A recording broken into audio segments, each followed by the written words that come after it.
A new initiative to close the science gap between Africa and the developed world has been launched today in the Kenyan capital, Nairobi. Known as the Alliance for Excellence in Science in Africa, or AISA, it is the brainchild of the Wellcome Trust and the Gates Foundation.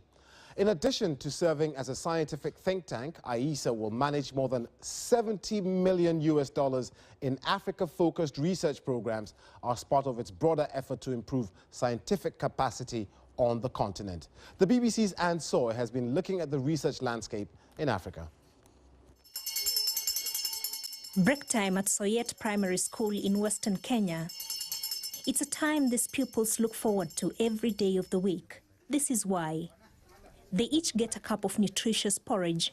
It's breakfast for some and medicinal food for all. It is a deworming porridge. When we started it, beginning of January, most of the learners, you could see in their heads, they had so many ringworms in their head.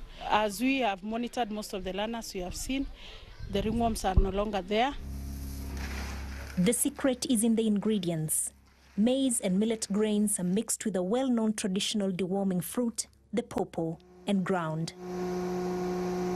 A dose of modern medicine is blended into the flour.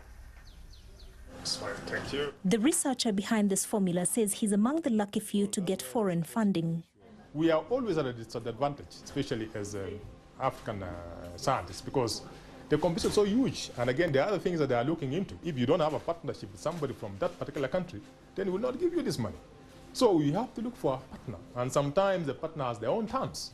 Looking around this laboratory, there is a lot of high-tech, expensive equipment, most of it bought using donor money, the lifeline, really, of research in Africa.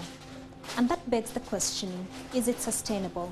You know, we have 24 hours in a day. No one understands this challenge more than the globally recognized biologist Amina Gurib Fakim.